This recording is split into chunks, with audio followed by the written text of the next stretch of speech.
Good evening all of you. मैं आशुतोष श्रीवास्तव आप सबका एसक्यूएल सर्वर के चैप्टर 2 में पार्ट 1 पे आप सबका स्वागत करता हूं। आज मैं जो चैप्टर 2 है उसमें हम कुछ नए टॉपिक्स को लेकर आए हैं जिस पे हम आपसे डिस्कशन करेंगे और उसका प्रैक्टिकली आपको करके दिखाएंगे। अभी हमने चैप्टर 1 को फिनिश किया था जिसकी मेरे 3 वीडियो ऑलरेडी अपलोडेड हो चुकी हैं हमारे चैनल पे। तो आपने अगर ना देखा हो तो प्लीज़ मैं आपसे रिक्वेस्ट करता हूं उसको देखकर आप उसका प्रैक्टिकल करें। और आज हम स्टार्ट कर रहे हैं customising the display, concurrently the text values in the output, calculating the column values using comparison operator to specify condition. हम ये 4 टॉपिक्स के ऊपर आज डिस्कशन करने जा रहे हैं। तो 1 बाय 1 हम एक एक करके एक टॉपिक के ऊपर डिस्कशन करेंगे। तो यहाँ पर हम जो पहला टॉपिक है हमारा कस्टमाइजिंग द डिस्प्ले।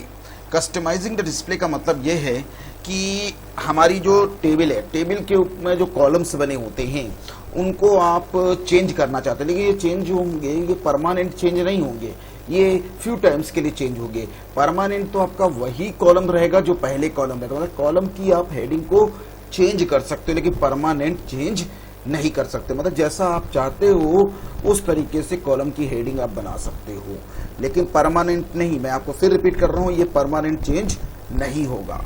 तो देखिए मैं कैसे इसको करता हूं इस काम को। मैं यहां से VS को ओपन कर रहा हूं क्योंकि मैं VS पे ही काम कर रहा हूं। पूरा प्रोग्राम मैं VS पे ही सिखा रहा हूं आपको।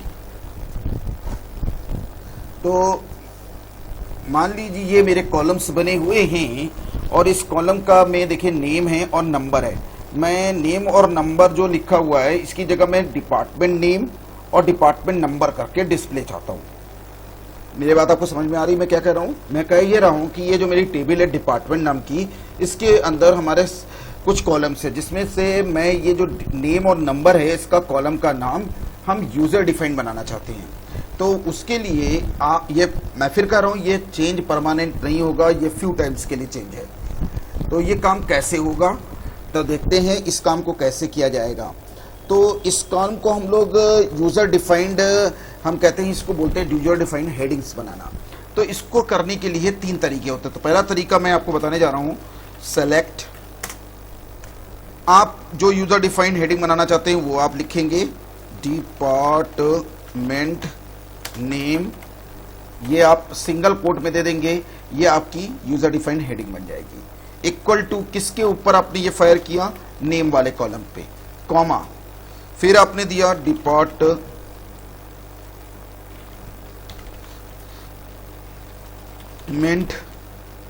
नंबर, एक दूसरा हेडिंग बनाया आपने यूजर डिफाइंड और ये किसके ऊपर, नंबर के ऊपर आपने दे दिया। अब किस टेबल के ऊपर आप फायर करना चाह रहे हैं उस टेबल का नाम आएगा यहां पर फ्रॉम। टेबल का नाम आपका क्या है, डिपार्टमेंट। अब आप इसको जब फायर करेंगे तो ये यूजर डिफाइंड कॉलम बन जाएगा। ये देखिए आपका ये यूजर डिफाइंड कॉलम यहां पर क्रिएट हो गया है। तो ये सिंगल कोट में जो आपने दिया है ये यूजर डिफाइंड कॉलम्स है। अब ये एक तरीका तो ये हो गया। एक दूसरा तरीका मैं आपके सामने फायर करने जा रहा हूं। मान लीजिए सेलेक्ट मैंने लिखा और आपको मान लीजिए मैंने ये कॉपी कर लेता हूं, पूरा यहां से लेकर यहां तक पूरा कॉपी कर लेता हूं। और आप यहां पर इक्वल मत लगाइए, आप यहां पर इक्वल मत लगाइए और कॉमा लगा दीजिए। इक्वल मत लगाइए और कॉमा लगा दीजिए। अब आप इसको रन कराइए। तो यहां देखिए ये जो आपके सामने आउटपुट दिख रहा है वो कुछ इस तरीके से दिख रहा है, ठीक है। अब यहां पर आप क्या करिए, ये जो कॉमा मैंने लगाया है ये कॉमा हटा दीजिए, ये कॉमा आप हटा दीजिए।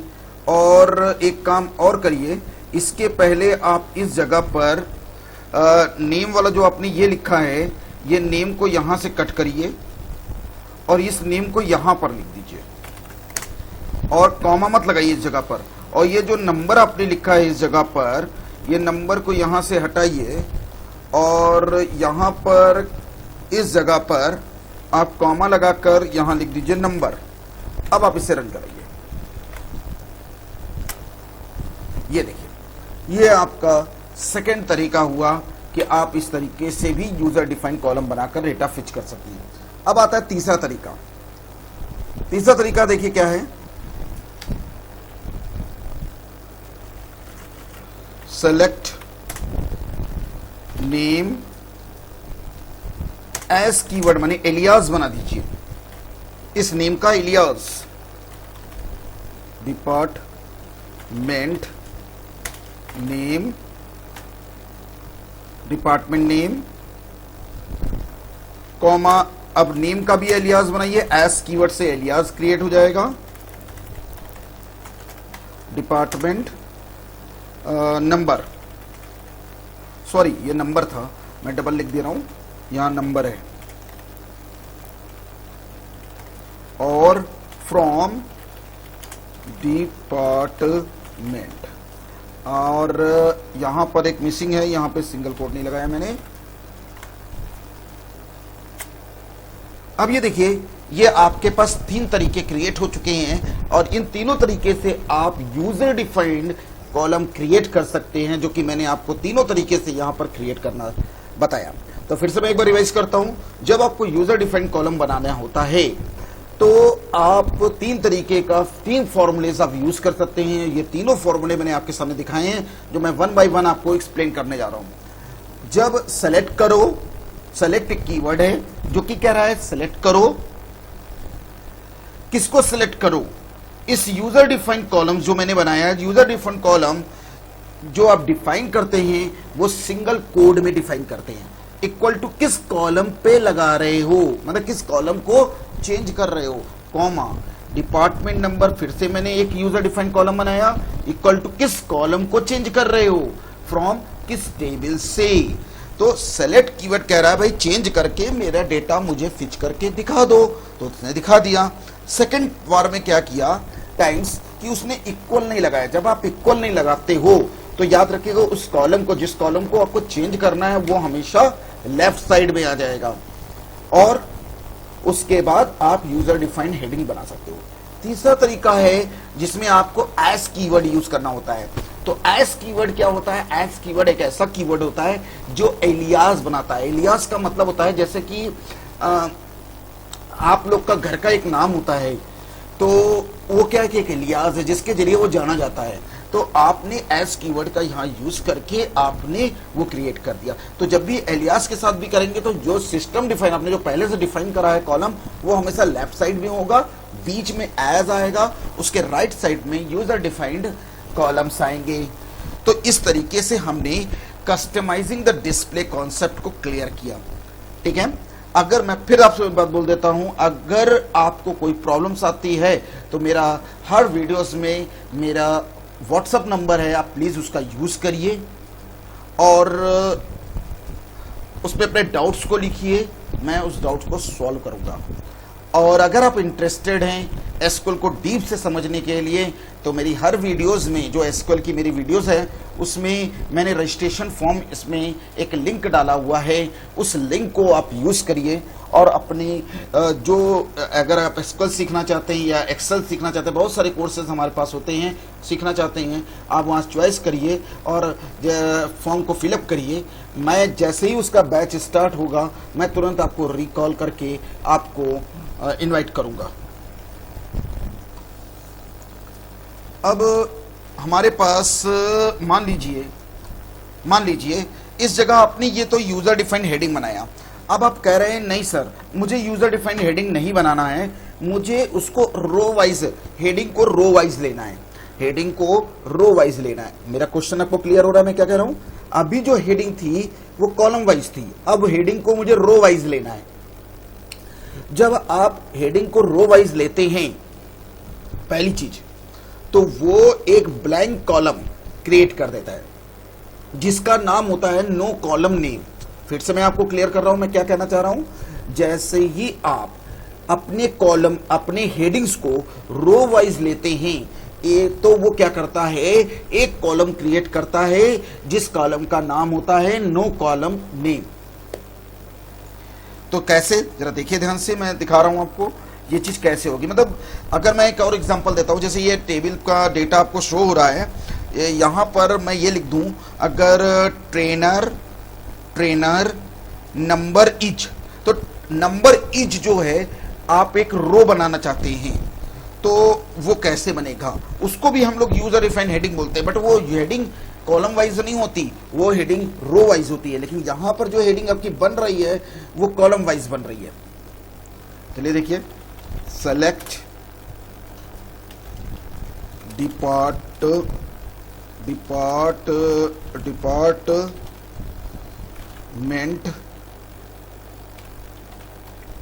Department ID comma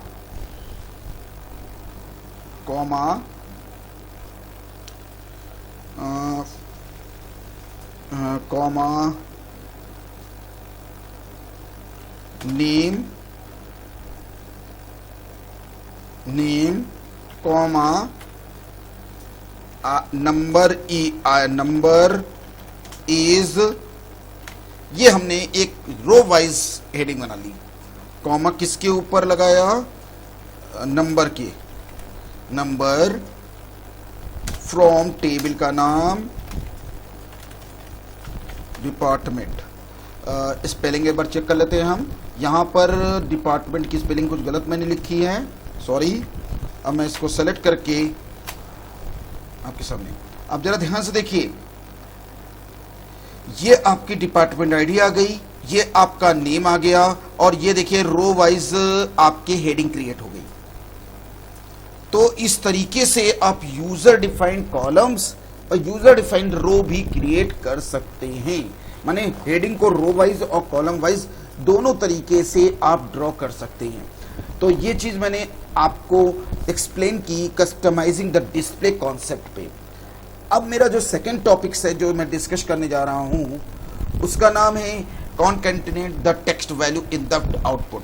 in the sense, इसका मतलब यह है कि दो स्ट्रिंग को मर्ज कैसे किया जाता है। इसका मतलब यह होता है दो स्ट्रिंग को मर्ज कैसे किया जाता है।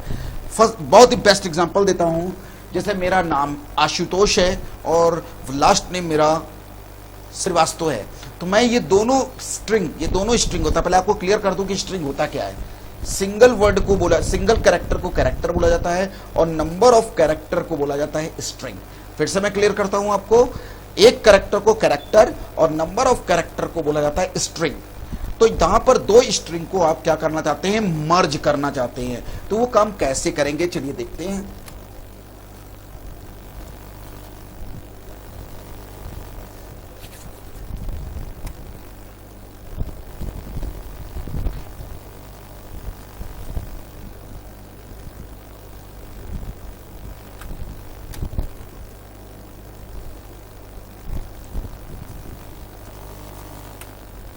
मैं आपको दिखाता हूं यहां पर कैसे किया जाएगा ये काम। तो मैंने यहां पे लिखा सेलेक्ट। मैं एक काम करता हूं, पहले अपनी टेबल को या नॉर्मली ऐसे कर लेता हूं। आशुतोष लिखा मैंने, एक स्ट्रिंग प्लस लगाया, और श्रीवास्तव लिखा। प्लीज अब ध्यान से देखिए, जो इसमें हमने प्लस यूज किया है वो क्या कर रहा है, दो स्ट्रिंग को ऐड मतलब मर्ज कर देगा। और मैंने इसको एग्जीक्यूट किया, आपके सामने ये देखिए आउटपुट आ गया है। दो स्ट्रिंग यहां पर एक हो गए हैं। अगर आपको स्ट्रिंग के बीच में स्पेस चाहिए, माने जो आपने मर्ज किया है उसके बीच में स्पेस चाहिए, तो आप यहां पर क्या करिए, स्पेस लगाइए, जितना स्पेस चाहिए, फिर प्लस लगा दीजिए। अब आप इसे रन कराइए, ये देखिए दो स्ट्रिंग के बीच में स्पेस भी आ गया।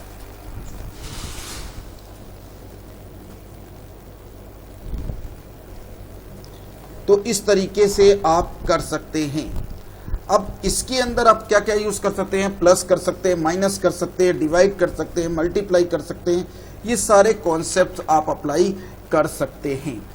तो मैं आपको इसी टेबल के ऊपर मैं कुछ चेंजेस करूंगा। तो मैं क्या करता हूं, कौन सा कमांड बताया था मैंने, चेंजेस करना है, कुछ नया कॉलम ऐड करना है, तो क्या करेंगे, अल्टर कीवर्ड्स। मैं क्या करता हूं, एक अल्टर कीवर्ड यूज करता हूं, अल्टर और टेबल का नाम क्या है हमारा, डिपार्टमेंट। मैं कॉलम को क्या ऐड करने जा रहा हूँ, ऐड करना है मुझे कॉलम, एक कॉलम देना है मुझे रेट के नाम से, जो कि इंट बनाना है। मैं एक कॉलम इसको रन करा दिया। एक दूसरा कॉलम मुझे बनाना है पर डे रेट के हिसाब से, पर डे रेट के हिसाब से एक दूसरा कॉलम बनाना है। और अब मैं इसको फायर कर रहा हूं और इसमें नल आएगा, ये तो मैंने आपको शुरुआत में ही बताया था। यहां देखिए नल आ रहा है। अब मैं क्या करता हूं, इसके अंदर रेट के अंदर वैल्यू इंसर्ट कर देता हूं। रेट के अंदर वैल्यू इंसर्ट करने का फॉर्मूला मैंने आपको बताया था पिछले चैप्टर 1 में। अगर आपको याद नहीं है तो फिर से ध्यान से देख लीजिए। अपडेट करना है डिपार्टमेंट, सेट करो रेट सब में सेट कर देते हैं इक्वल टू, मैंने रेट सेट कर दिया, मान लीजिए 500। अगर आप वेयर नहीं लगाते हो तो ये आपके सारे रोज पे 500 सेट हो चुका है। वेयर लगाएंगे तो पर्टिकुलर आ जाएगा। अब आप इसे फायर करके देखिए, यहां पर सब में 500 आ चुका है। अब हम बात करते हैं कि हमें जो मैंने इसके ऊपर एक फॉर्मूला जो एडजस्ट करना है कि भाई मुझे पर डे का रेट, मतलब रेट पे हम इसको क्या करना चाहते हैं, रेट पे हम कुछ अमाउंट को मल्टीप्लाई कराना चाहते हैं और तब निकल आएगा हमारा पर डे रेट। तो वो काम कैसे होगा, सेलेक्ट, हम पूरा रिकॉर्ड ले लेते हैं, एस्ट्रिक्स नहीं, एस्ट्रिक नहीं लगाते हैं, हम लगाते हैं बस खाली कस्टमर आईडी, कस्टमर आईडी ले लेते हैं, कॉमा रेट ले लेते हैं, कॉमा पर डे को किसी में वैल्यू आएगी हमारी per day rate equal to rate into हम 8 ले लेते हैं।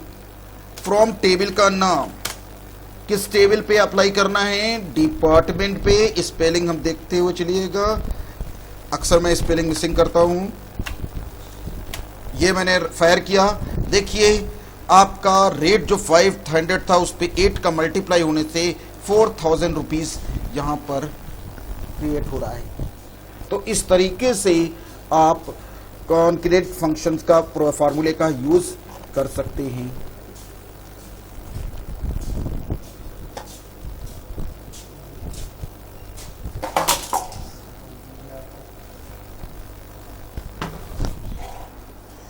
तो इस तरीके से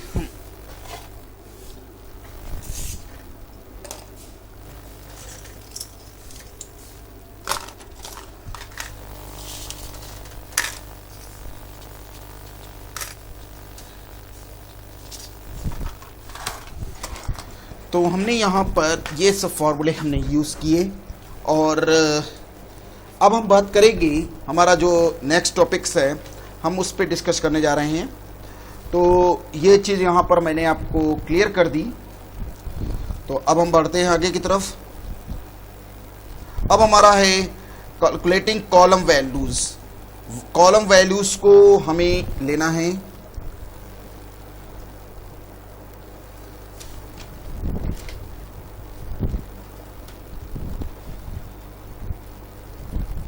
जो मैंने अभी आपके सामने निकाला है ये कॉलम वैल्यूज ही है हमारे, जो हमने मार्क करके आपको सामने डिस्प्ले किया। अब हम बात करेंगे using comparison operator to specify conditions के ऊपर। ये हमारा जो लास्ट टॉपिक है इस पे हम बात करने जा रहे हैं। तो इस काम को कैसे करेंगे, जैसे कि हमारे पास कंपैरिजन ऑपरेटर्स होते हैं, equal to, greater than, less than, greater than, equal to, less than, not equal to, not less than, not greater than. ये सब हमारे क्या हैं, कंपैरिजन ऑपरेटर्स हैं। तो जैसे कि मान लीजिए मैं अपनी टेबल को फायर करता हूं फिर से, और यहां पर मैं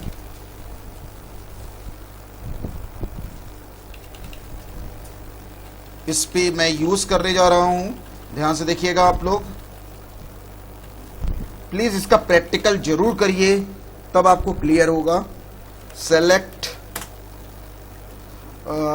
मैं ये पता कर लेता हूं कि ग्रेटर देन नहीं, इसमें तो सारे चीज एक ही जैसे आ रहे हैं, तो मैं क्या करता हूं, एक काम करता हूं, एक कॉलम मैं एक इसके अंदर एक रेट जो है, रेट, हाँ एक रेट हम अपडेट कर देते हैं। इसको मैंने 400 कर दिया।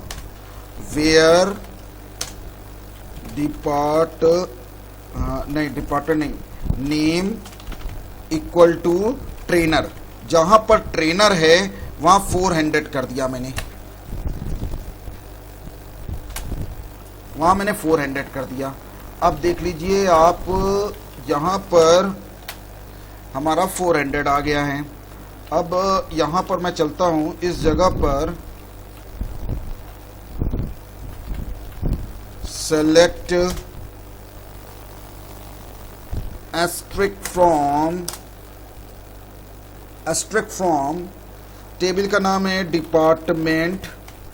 अब मैंने इसमें वेयर लगाया, रेट लेस देन 500 जिसका है उसका रिकॉर्ड फिच कर दो।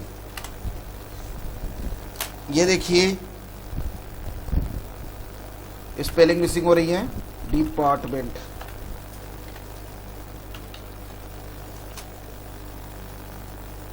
ये देखिए 400 वाला रिकॉर्ड हमारे सामने फिच होकर आ गया है। तो ये हमारा कंपैरिजन ऑपरेटर से आप ग्रेटर देन भी लगा सकते हैं, नॉट लगा सकते हैं, जो आपको लगता है वो आप इस यहां पर यूज कर सकते हैं। तो मैंने आज आपको जो सिखाया वो ये सिखाया कि किस तरह से यूजर डिफाइंड हेडिंग बनाते हैं as a column wise, user defined heading बनाते हैं एज अ रो वाइज, किस तरह से दो स्ट्रिंग को हम मर्ज करते हैं, किस तरह से हम कंपैरिजन ऑपरेटर का यूज करते हैं। तो ये सारे कॉलम जो मैंने टॉपिक्स थे वो मैंने चैप्टर 2 के आज मैंने कंप्लीट किया। और अगर आपको, मैं फिर बोल रहा हूँ, अगर आपको कोई डाउट्स होता है तो प्लीज़ आप मेरे व्हाट्सएप नंबर 8957471618 का यूज़ करिए। और इस वीडियो के नीचे हमारा रजिस्ट्रेशन लिंक्स है, अगर आप इंटरेस्टेड हैं एसक्यूएल को डीप से समझने के लिए तो आप उस फॉर्म को फिल करें। हम आपको उस जो आप नंबर उसके अंदर आप इंटर करेंगे, मैं आपको कॉल करके आपको एसक्यूएल की क्लास या आप एक्सेल या जो भी आपको इंटरेस्टेड हैं आप उसमें उसके भी पर आपको मैं कॉल करके आपको टाइमिंग और डेट बता सकता हूं कि वो बैच कब से स्टार्ट हो रहा है। अब मैं यहीं पर अपना सेशन स्टॉप करता हूं। कल हम चैप्टर 2 के पार्ट 2 के ऊपर डिस्कशन करेंगे। Thank you very much.